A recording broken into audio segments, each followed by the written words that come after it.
Iya pemirsa, kasus semacam ini tak hanya satu dua kasus saja terjadi beberapa waktu terakhir ini, tapi juga beragam di sejumlah daerah dan bahkan pihak kepolisian juga sudah menindak salah satu dari kasus tersebut. Kita lihat tidak hanya berupa ancaman yang tadi kami tampilkan saja, tapi juga ada kemudian mereka, para ormas yang kemudian berkedok meminta THR dengan kita tahu itu adalah bentuknya adalah pungli. Mereka bahkan juga kemudian menyegel sejumlah pabrik kelapa sawit. Nah ini bagaimana kemudian hal ini bisa diantisipasi oleh pemerintah kita, bahkan juga kemudian oleh para pengusaha. Haruskah kemudian hal ini dinormalisasi atas nama THR meskipun sebenarnya ini adalah bentuk pungli yang kemudian dilakukan oleh sejumlah ormas atau organisasi masyarakat. Kami akan membahasnya bersama dengan sejumlah narasumber. Kami sudah hadir di studio Apa Kabar Indonesia Malam. Ada Mas Hariko dari Kantor Komunikasi Presiden. Selamat malam, Mas. Selamat malam, selamat berbuka ya tadi ya. Oh, sudah berbuka. Alhamdulillah, terima kasih banyak, Mas. Dan juga hadir bersama dengan kami pengamat kebijakan publik ada Pak Trubus Radensyah. Selamat malam Pak Trubus. Malam, Mbak. Iya. Kita ingin dengar nanti sebenarnya secara aturan, apakah memang aturan yang kurang tegas atau seperti apa. Kita tahan dulu Pak Trubus ya. Karena juga sudah bergabung bersama kami ada Pak Sutrisno Iwantono, ini merupakan Ketua Kebijakan Publik dari Apindo. Selamat malam Pak Sutrisno. Selamat malam semuanya. Ya, selamat malam Pak Sutrisno. Pak Sutrisno, kita ingin tahu sebenarnya bagaimana suara para pengusaha. Betulkah hal ini marak terjadi Pak jelang Lebaran? Ya, saya kira ini kan bukan terjadi pada tahun ini saja ya. Tahun-tahun sebelumnya juga kejadian semacam itu sering terjadi ya. Dulu pernah kita lihat di Bekasi ada convenience store yang kemudian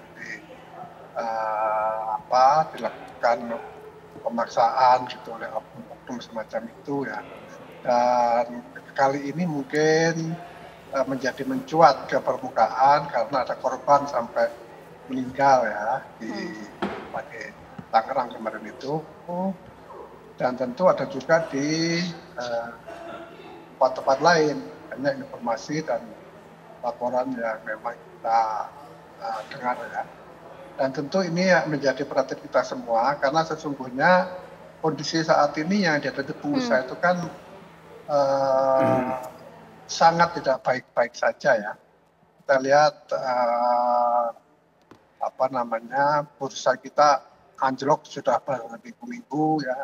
Kemudian juga daya beli masyarakat yang turun dan sebagainya. Kalau misalnya situasi yang tidak aman, tidak nyaman ini terus berlarut-larut, tentu implikasinya kepada ekonomi kita itu semakin tidak baik. Gitu ya. Dan kejadian ini bukan hanya di usaha besar ya, terutama di usaha menengah dan kecil yang memang pengamanannya tentu tidak sekuat, tidak sebagus di usaha besar ya. Tapi kalau usaha besar terkena, bagaimana yang menengah, bagaimana yang kecil ya. Misalnya di hotel itu juga hotel kecil ya, itu sering juga terjadi kejadian untuk meminta hal semacam itu. Saya kira ini kita minta perhatian pemerintah. Ya. Iya, kalau kemudian para pengusaha di Apindo, ya Pak Sutrisno. Kalau kemudian para pengusaha di Apindo seperti apa Pak? Adakah kemudian dari mereka yang menolak gitu ya permintaan pungli berkedok THR ini? Apa yang kemudian dilakukan oleh para ormas terhadap bisnis para pengusaha tersebut Pak? Nah, ini kan saya baru tadi sore ya diminta untuk ini, jadi saya belum mengumpulkan data secara akurat begitu ya, daripada salah. Tapi memang kecenderungan itu terjadi gitu ya. Kalau usaha-usaha yang gede ya biasanya juga ada pengamanan yang cukup kuat gitu ya. Tapi yang kemudian security-nya tidak kuat itu bisa menjadi korban memang. Ya, karena juga beberapa dari mereka pun juga ada bentuk ancaman juga yang disampaikan kepada para pengusaha begitu ya Pak Sutrisno ya? Ya pasti kalau tidak ada ancaman kan, kalau kita nggak bayar kan nggak apa-apa kan gitu kan. Oke, itu tadi disampaikan Mas Hariko bahwa Baik. ini tentu meresahkan, bahkan tidak hanya meresahkan bagi para pengusaha saja, tapi dampaknya luar biasa kepada perekonomian kita, bahkan investasi kita, jadi tidak nyaman dan juga tidak aman, Mas Hariko. Baik, terima kasih Mbak Maria. Yang pertama tentu kami ingin menyampaikan pesan kepada saudara-saudara kami yang telah melakukan pungutan liar atau pemerasan. Iya. Jadi di dunia ini tidak ada orang yang mau menjadi korban pungutan liar. Tidak ada yang mau jadi korban pemerasan. Termasuk para pelaku pungutan liar pun tidak juga mau diperas. Kan seperti itu. Nah, ketika ibu dan bapak, saudara-saudara kami melakukan pungutan liar, setelah itu para pengusaha tentu tidak akan nyaman. Kemudian pengusaha-pengusaha itu menutup usahanya. Kemudian terjadi PHK. Jadi sebenarnya di saat saudara-saudara melakukan pungutan liar, di saat yang bersamaan saudara-saudara kita yang lain menangis, bersedih. Pasti. Karena mereka di PHK, karena pengusaha sudah merasa tidak nyaman di situ. Jadi dampak dari pungutan liar dan pemerasan ini sangat besar sekali. Itulah mengapa Presiden kita, Bapak Prabowo Subianto sangat tegas sekali mengatakan tugas pemerintah itu melindungi warga negara dan juga menjaga kepentingan nasional. Termasuk melindungi warga negara, melindungi UMKM, melindungi pengusaha, melindungi investor dari pungutan-pungutan liar ini. Dan Presiden kita Bapak Prabowo Subianto sudah tegas ya memerintahkan kepada TNI, kepada Polri, kepada Kejaksaan untuk mencegah dan memberantas pungutan liar. Mengapa? Kan pertanyaannya begitu. Mengapa pungutan liar dan pemerasan ini harus dicegah dan diberantas? Yang pertama, sudah terbukti pungutan liar dan pemerasan ini membuat para investor itu tidak nyaman. Akhirnya batal membuka lapangan pekerjaan. Ini kan merugikan kita semua. Terjadi Jadi, itu di lapangan ya? Itu terjadi di lapangan. Jadi hidup ini kan juga untuk keamanan dan kenyamanan, bukan uang semata. Artinya kita, saudara-saudara kami yang melakukan pungutan liar, mari kita berpikir panjang. Kita ini satu bangsa, kita saling memajukan. Jangan sampai di saat kita mendapatkan uang hasil pungli, di saat yang bersamaan saudara kita di PHK karena lapangan kerja sudah ditutup. Yang kedua, pungutan liar ini sudah terbukti membuat orang menjadi semakin liar. Ya, jadi pungutan liar ini sudah terbukti terjadi benturan antar masyarakat. Ya.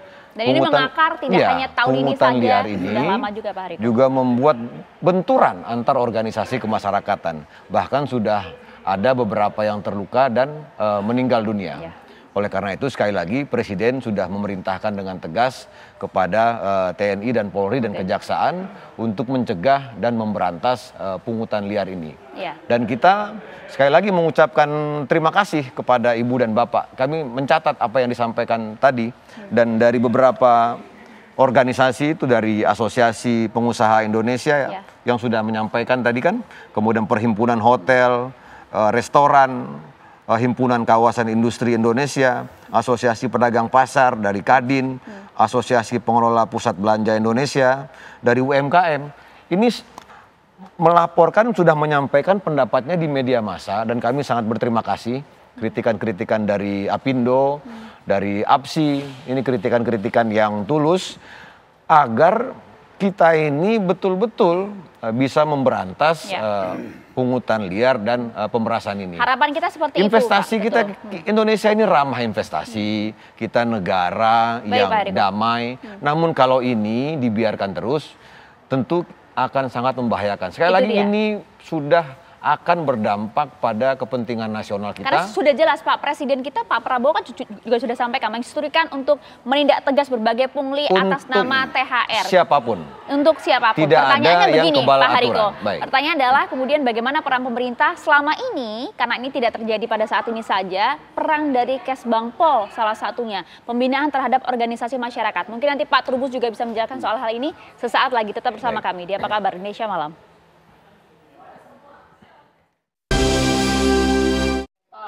Gua jagoan yang megang kikiul. Iya Pak. Ada nih gua nih. Iya Pak. Masa gua banyak. Iya Pak. Pak saya juga. Kalau gua tutup jalan di depan kalau bisa gerak. Siap.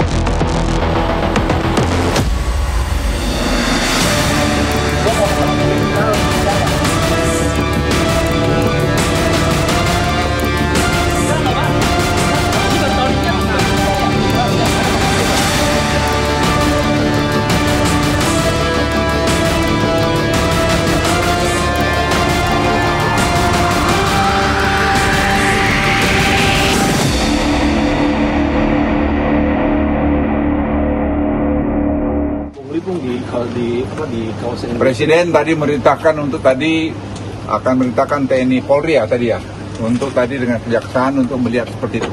Kita harus tindak hal-hal semacam itu. Ya, bahkan Presiden Prabowo juga concern mengenai hal ini. Artinya kan ini merupakan tindakan yang cukup serius mereka para ormas, kita bisa sebut oknum begitu ya. Mereka ini bahkan dengan beraninya, dengan jagoannya begitu ya, minta bahkan mengancam para pengusaha atas nama THR. Mengapa mereka begitu berani, Pak Trubus? Iya, karena merasa ada backingan juga gitu. Dan tidak hanya kebutuhan, karena di situ yang namanya yang minta ini ormas ini kan ada yang backgroundnya itu ada sipil, ada yang non sipil juga, Mbak. Yang minta THR itu loh. Jadi itu kan ragamnya itu.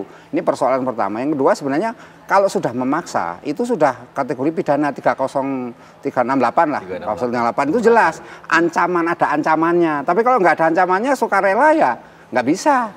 Nah selama ini banyak ormas-ormas itu minta tapi sukarela. Ada ormas LSM, ada juga ada dari non sipil lah, entah TNI, entah Polri ada itu yang dengan bawa proposal atau nama keamanan gitu tapi ya, itu kan Pak, ya? sukarela.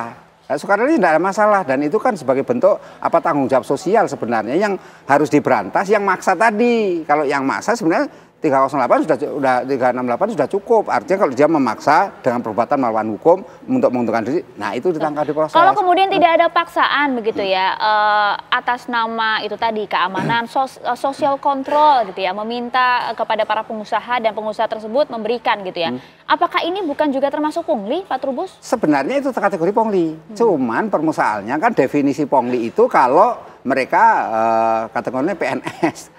Atau kategori mereka swasta tapi kontinu berbadan hukum gitu. Jadi ini menjadi persoalan, oknum-oknum ini jadi persoalannya. Karena itu sebenarnya definisi pungli ini sendiri kan juga belum tegas secara utuh seperti apa. Karena itu harus ada kriteria-kriterianya. Sehingga kita nggak bisa menuduh orang itu, oh itu pungli gitu kan. Karena apa? Karena sepanjang yang sifatnya memberikan itu rela, ikhlas, ya tidak masalah. Karena di perusahaan itu kan ada CSR. Biasanya mereka dimasukkan di CSR. Cuman memang ketakutan mereka ini para pelaku usaha kalau CSR-nya itu kemudian dimintain untuk THR, karena THR itu enggak hanya sekali Mbak, karena dan bukan cuma satu orang, bukan satu orang. Ya? Bayangkan di tiap industri yang banyak industrinya, tangguhlah Kerawang. Kerawang itu ada 350 LSM ormas. Karena begitu banyak industrinya tumbuh, di situ ormasnya tumbuh, Mas. Ormas LSM-nya tumbuh. Nah, ini yang harusnya dicegah agar fungsi dari Kesbangpol yang kita singgung tadi adalah untuk memberikan pembinaan dan pengawasan kepada mereka-mereka dan harus mengedukasi agar mereka tidak ini. Yang kedua menurut selama saya ini Anda lihat peran memang lemah sekali dan itu yang rumit itu adalah pendirian ormas. LSM itu sangat mudah sekali. Undang-Undang 17 dan PP 58 itu sangat mudah sekali, mereka dengan ngajukan aja ke Kementerian Hukum dan HAM dulu istilahnya gitu, dengan setelah ada badan RT keluar, nah di situ tinggal lapor kepada daerah setempat melalui Kesbangpol, itu sudah cukup. Terus mereka untuk operasional dari mana? Ya mereka cari sendiri-sendiri. Nah salah satunya adalah melalui itu. Pungli-pungli semacam ini. Ya semacam pungli, tapi sebenarnya pengertiannya sebenarnya saling ada TST juga, karena itu kan gini masalahnya, ada sifatnya yang memberi rasa tenang di situ kan. Karena ini kan berbagi dari masyarakat. Perusahaan kan bukan menara gading, Mbak. Dia kan harus melindungi masyarakat sekitarnya, melibatkan masyarakat sekitarnya. Itu yang penting. Nah, sehingga ketika mereka harus mau berbagi kepada masyarakat sekitarnya. Yang menjadi masalah itu adalah ketika mereka misalnya membuka lowongan pekerjaan. Lah ini kemudian ormas ini bekerja sama dengan RT RW membikin. Nah, kemudian itu dimintain cuan itu. Nah, itu jadi masalah ini yang harus disisihkan jenis-jenis seperti itu, Mbak. Coba kita konfirmasi bersama dengan Pak Sutrisno. Pak Sutrisno, tadi Anda mungkin mendengarkan juga apa yang disampaikan oleh Pak Trubus. Ini karena memang para pengusahanya yang sudah memang menormalisasi hal semacam ini yang kemudian sudah terjadi beberapa waktu lamanya gitu ya. Kemudian para pengusaha yang memang dengan sukarela memberikan dengan alasan memberi rasa aman bagi lingkungan sekitar begitu. Betul demikian Pak Sutrisno? Ya kalau itu sukarela ya memang kita lakukan karena toh perusahaan kan juga punya tanggung jawab kepedulian terhadap masyarakat sekitar. Tentu kita lakukan. Yang menjadi masalah kalau itu kemudian berubah menjadi kewajiban, itu yang jadi masalah. Karena seringkali ya sekali dikasih kemudian terus gitu kan, terus-terusan dan seolah-olah itu menjadi kewajiban kita setiap tahun setiap saat untuk memberikan. Oke. Sebenarnya kalau dalam konteks sukarela kita sepakat lah kalau kita memang ada kelebihan dan memang itu wujud dari perhatian sosial kepada masyarakat sekitar, kepada misalnya lembaga-lembaga keagamaan, kemudian juga masyarakat yang memang kurang beruntung. Ya. Itu perusahaan banyak yang memberikan. Oke. Tapi kalau itu kemudian dirubah menjadi kewajiban dan menjadi pemaksaan, itu yang saya kira tidak benar. Nah, itu dia Pak Trubus. Jadi apa yang salah ya? Kemudian kok jadi wajib para pengusaha memberikan mereka THR? Iya, karena awalnya kan kebiasaan untuk memberi. Cuman persoalannya sekarang kalau mau dibikin semacam penindakan kan ya, tadi minta sebuah acuan ke Presiden, berarti harus ada ukuran-ukurannya, kriterianya. Misalnya pemberiannya kalau di atas 10 juta baru itu dianggap sebagai pemaksaan misalnya. Tapi kalau di bawah itu dianggap sukarela misalnya. Karena ada batasannya supaya tidak menimbulkan multitafsir. Nanti ada pengusaha nakal mengatakan, wah saya diperas itu, dipaksa. Padahal mereka sesungguhnya adalah kewajiban terhadap lingkungan di mana dia berusaha. Karena nggak ada aturan yang jelas ya Pak? Memang nggak ada aturan yang jelas. Sampai hari ini tidak ada aturan yang jelas. Karena aturan Undang-Undang 17 tentang Ormas, kemudian juga PP 58. Di satu sisi juga ada KUHP 368 itu isinya hanya kalau ancaman, kalau nggak ancaman nggak bisa.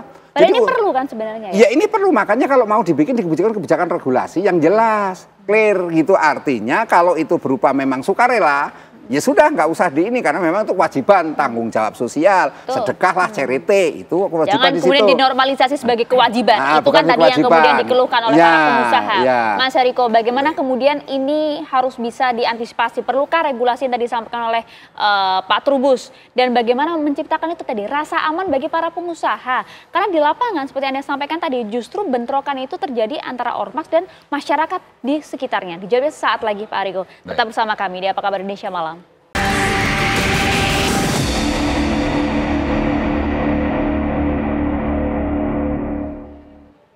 Ya, yang begitu-begitu memang harus ditindak ya, tidak hanya meresahkan para pengusaha saja, tapi juga masyarakat sekitar yang berpotensi bentrok dengan sejumlah ormas tersebut. Tadi yang menarik Mas Hariko disampaikan oleh Pak Trubus adalah ini tidak hanya dilakukan oleh para ormas yang sipil saja, tapi juga ternyata ada pula mereka yang kemudian juga meminta apa ya sebetulnya pungli atas nama THR, tapi juga ternyata aparat begitu Mas Hariko. Ya, Mbak Maria, Presiden kita Bapak Prabowo Subianto sudah tegas ya, mengatakan tidak ada yang kebal aturan. Di zaman pemerintahan Pak Prabowo, bahkan yang imigrasi kemarin, pungli, langsung dinonaktifkan 71 orang pegawai imigrasi. Disampaikan oleh Bapak Agus Adrianto dari Menteri Imigrasi dan Pemasyarakatan. Kemudian dukungan juga dari legislatif, dari Bapak Sufmi Dasko Ahmad.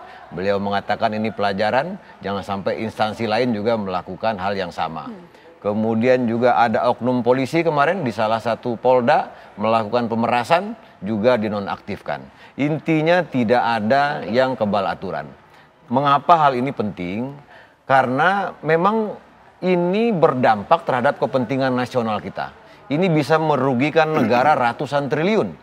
Jadi memang Presiden tegas mengatakan hal ini. Sekali lagi tugas pemerintahan adalah menjamin, melindungi keamanan setiap warga negara. Itu dia, bagaimana caranya memberikan rasa aman kepada masyarakat termasuk juga pengusaha Mas Hariko? Ya, itulah mengapa Presiden memerintahkan TNI dan Polri dan Kejaksaan untuk melakukan pencegahan dan pemberantasan pungutan liar. Kajiannya sudah ada, kita tidak perlu kaji lagi, sudah banyak bantuan dari media termasuk TV One, sudah dijelaskan berapa triliun kerugiannya. Jadi sekali lagi untuk saudara-saudara kami yang melakukan pungutan liar, memang ada kenikmatan, ada kebanggaan pada sejam atau 2 jam pertama. Kita merasa jagoan, kita mendapatkan uang misalnya 2 juta, 3 juta. Tapi setelah itu akan ada tangisan, akan ada kekecewaan, akan ada duka yang mendalam. Karena para pengusaha yang diperas itu, dia merasa tidak nyaman, tidak aman, kemudian mengatakan kepada teman-temannya. Akhirnya usaha itu tutup, orang di PHK. Nah ini bedanya antara berita pemerasan, berita pungli dengan kejadian lainnya. Bedanya apa? Kalau kejadian lain, misalnya ada kecelakaan di Jakarta, orang tidak menganggap di tempat lain ada kecelakaan. Tetapi kalau berita pungutan liar, kalau tersebar dengan masif, itu orang merasa satu Indonesia tidak aman. Padahal kan faktanya tidak seperti itu. Kita ramah investasi. Itu dia. Jadi sekali lagi, jangan kita, saudara-saudaraku para oknum ormas ini yang kami cintai, sekali lagi Presiden sudah tegas, sudah disampaikan TNI dan Polri dan Kejaksaan akan melakukan tindakan yang tegas terhadap siapapun yang melakukan pungutan liar maupun pemerasan. Siap-siap ada karena pidana menanti mereka, begitu ya Mas Hariko ya. Tapi pertanyaannya begini, kalau tadi sampaikan TNI, Polri siap menindak tegas hal ini, artinya harus ada laporan. Tapi nampaknya para pengusaha kita takut melapor, begitu Pak Sutrisno, betul tidak sih Pak? Kenapa kemudian para pengusaha ini justru takut melaporkan aksi-aksi semacam ini kepada aparat penegak hukum? Pak Sutrisno. Ya nggak takut.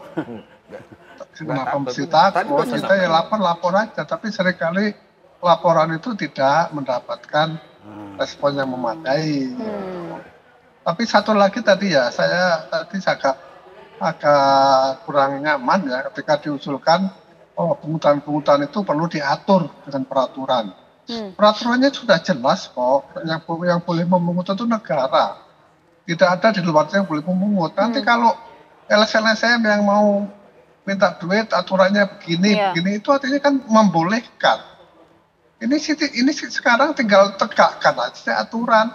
Itu sudah benar tuh TNI Polri ditugaskan untuk menegakkan aturan.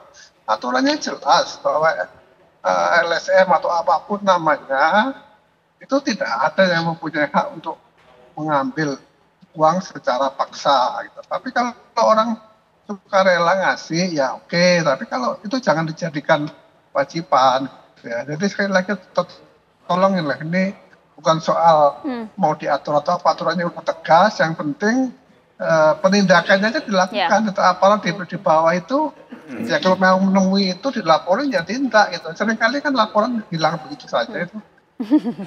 Itu yang ternyata dirasakan oleh para pengusaha, Pak Trubus. Iya, memang saya melihat gini, karena kan kalau Pak Sutrisno ini yang ditekankan kan untuk ormas sama ini LSM. Tapi kan persoalan permintaan itu tidak hanya dari mereka, ada dari oknum lain, non LSM dan ini juga meminta. Karena kalau memang aturan itu mau ditegakkan semua ya aparat kan. Nah ini kan ada oknum aparat juga minta. Nah ini kan sesuatu yang harus juga dibenahi. Nah supaya ada aturan yang jelas untuk menindak dan ada follow up-nya. Karena selama ini kan memang laporan ya nggak mungkin kalau misalnya jeruk minum jeruk, kalau sesama mereka kan nggak mungkin untuk menindak. Nah ini kan sesuatu yang harus menurut saya harus ada payung hukum yang jelas. Karena apa? Karena selama ini payung hukumnya cuman 368 itu kaitannya kalau memaksa. Kalau tidak ada memaksa sukarela ya sudah. Berarti kan istilahnya ya fine-fine aja lah gitu. Oke, kan gitu. Respon Anda Pak Sutrisno? Ya? Ya respon Anda Pak. Karena memang ya. Oh iya, itu ya namanya ASN atau apa dari aparat setempat yang nggak boleh intinya minta-minta itu gitu loh. Itu aturannya begitu. Tapi kalau ada orang memberi ya, namanya orang memberi itu sih nggak ada masalah. Tapi memberi itu juga untuk apa juga kan gitu ya. Jadi kalau emang tidak boleh, sekarang gratifikasi kan jadi masalah. Orang aparat sudah memang tugasnya menegakkan itu.